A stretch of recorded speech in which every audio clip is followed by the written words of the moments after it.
In the year 2169, people are genetically engineered to stop aging at 25. They can only live one more year, unless they earn more time. Time has become the currency of the world. The rich can now live forever, exploiting the poor. A timer on the forearm shows how much time they have left.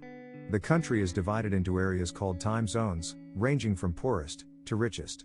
Vil Salas, a factory worker, lives with his mom, Rachel. Rachel only has 3 days left, half of which is due for rent. They owe 8 days for electric, and they are late on loan. On his way to work, Vil buys a cup of coffee and pays 4 minutes. Vil isn't paid full amount for his shift because of the increase in quota. He goes to a bar and meets his friend, Borel. A man named Henry has been buying drinks for everyone, having a century to himself. Vil tells Henry that he needs to get out of here because someone will rob him of his time. A gang, called Minutemen, enter the bar. The gangster, Fortis, tells Henry that he needs his clock, and he'll fight for it. Henry goes to the bathroom and pukes. Vil helps the man to escape. The gang chases after them, but they manage to hide from them. Henry is from New Greenwich, one of the rich suburbs. Vil tells him that they are safe for the night. Henry tells Vil that he is 105 years old. His mind is spent, even if his body is not. He wants to die. For a few to be immortal, many must die. Henry reveals that everyone cannot be immortal, because there is not much space for them to live. Prices, and living cost, go up to make sure people die. There is enough time in the world. Nobody has to die before their time.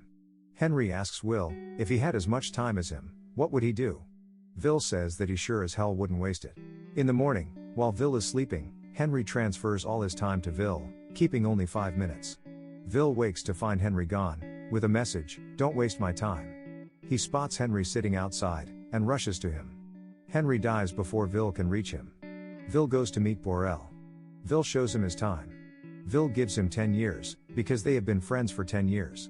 He plans to take his mom to New Greenwich. Rachel gets on the bus. The price is 2 hours, but she only has an hour and a half. Unable to pay, she starts running to meet her son. Vil, waiting at the bus station, doesn't find his mom in the bus. He starts running towards her. Rachel only has 9 minutes left on her clock. She dies as soon as they both meet. A timekeeper, Raymond, finds Henry dead. Raymond notices a camera on the street. Vil takes a cab to New Greenwich. He plans to avenge his mom's death by taking everything they have. He rents a suite at a hotel. Raymond finds Will in the camera and thinks he killed Henry for his time. Vil wakes and looks at his clock. He still has 105 years. Vil eats at a restaurant. A woman, Sylvia, is keeping an eye on him. Raymond finds out that someone skipped 4 time zones to go from Dayton to New Greenwich. He suspects it to be Vil. Raymond tells his men that he knew Vil's father. Vil visits a casino, but is stopped to enter. He is told to give a voluntary donation of 1 year, due to him being a non-member. He sits to play poker. He meets Philippe at the table. Philippe asks Vil why he doesn't have a guard. He says he assumed to be among friends. Sylvia comes and sits next to Philippe. Philippe has 9,860 years. Vil bets all his time on the poker game, having only 28 seconds left. But he wins the hand, giving him 1,100 years. Sylvia is Philippe's daughter. He introduces her to Vil. She invites him to party. Vil buys a car for 59 years. He arrives at Sylvia's party, and meets up with her. She asks him to dance with her, and he does. She tells him that she saw him running, and he runs like people from ghetto. She laments that the clock is not good for anyone. The poor die, but the rich don't live. Meanwhile, Raymond traces Vil to Sylvia's party. Vil and Sylvia go to the beach together. Vil takes his clothes off to dive in the water. Sylvia goes after him, and they both swim together. Philippe comes looking after his daughter. They both hide from him. They both leave after he's gone. Philippe meets Vil and asks him about Sylvia. Vil tells him that she's with her guards, right behind him. Raymond arrives at the party. He interrogates Will about the time he has. Vil tells him that he won it by gambling. Vil also tells him about Henry and the 1,000 years that Henry gave him. Raymond tells him that he is a timekeeper, and Henry's time doesn't belong to Will. They take all his time and leave him with only 2 hours. Vil asks Raymond why he doesn't investigate the mass murders in ghetto. Raymond says that he talks like his father, though he doesn't expect Will to remember him. Vil disposes off 2 guards and starts running. He takes Sylvia hostage and makes his way through the kitchen. He manages to escape with Sylvia. Raymond and timekeepers chase after him. Raymond crashes into a truck and loses track of Will. They are ambushed by Minutemen. They steal Sylvia's time and leave her with 30 minutes. Vil and Sylvia wake up and leave on foot. Raymond spots Vil's car. Vil only has 3 minutes left to live. He visits his friend, Borel, only to find out he's dead. Borel's wife tells Will that he drank himself to death with 9 years on his clock. With only a few minutes left, they both rush to a pawn shop. Noticing the time left on their arms, the owner gives them 2 days in exchange for Sylvia's diamond earrings. Vil calls Sylvia's dad and asks to talk to Raymond. Vil tells him to distribute 1,000 years to timelines in Dayton, in exchange for Sylvia. Raymond tells Vil that if he keeps acting like his father, he is going to die like his father. Raymond urges him not to make his father's mistake. They both go to an abandoned house for the night. Vil and Sylvia have a drink and talk. Vil tells her about the day his clock started. His year was gone in a week to pay the debt. After that, he lived day to day. Sylvia remembers hers. She was sleeping, and it woke her. Her dad gave her a decade to celebrate. Next morning, Vil waits to see if Philippe gives 1,000 years to save his daughter. He doesn't. Nevertheless, Vil lets Sylvia go. Sylvia, instead, wants Vil to fight. Vil refuses and gives her a gun for safety. They both kiss. Sylvia calls her father, just as Raymond closes in on Vil. Sylvia notices and shoots at Raymond. Vil notices Raymond has only 2 hours and 45 minutes on him. Raymond tells him, timekeepers live day to day, and don't keep much time on them. He gives him 2 hours as a gift, and leaves with Sylvia.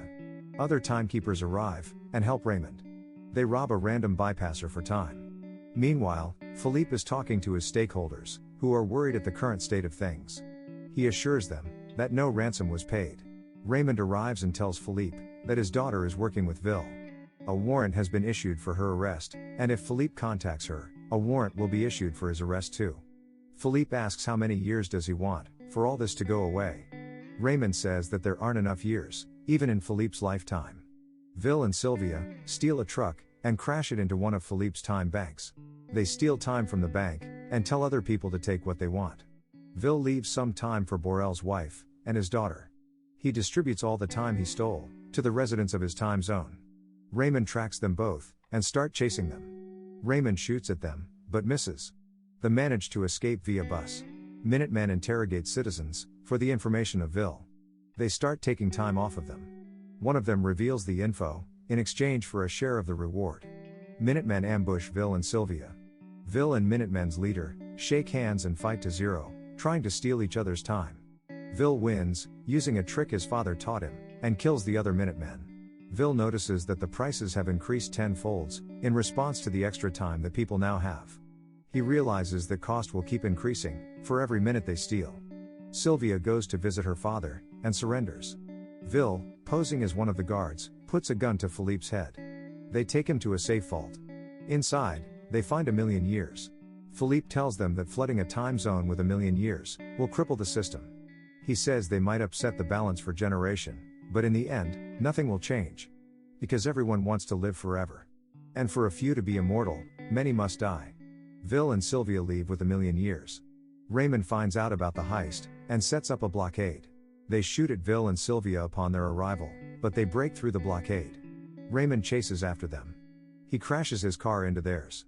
But Will gives a little girl the 1,000,000 years and asks her to give it to the people. Vil and Sylvia run into the crowd. They escape Raymond, but Raymond steals a car and chases after them. Raymond catches up with them, but dies after running out of time. With only a minute left to both Will and Sylvia, Vil runs to Raymond's car to get more time. He collects time from Raymond's car and runs back to Sylvia. He reaches her just in time. A news report shows that with all the stolen time, no one is working. And citizens are crossing time zones. The movie ends with Vil and Sylvia, still wanted for the heist, robbing another bank. Like and subscribe for more videos like this.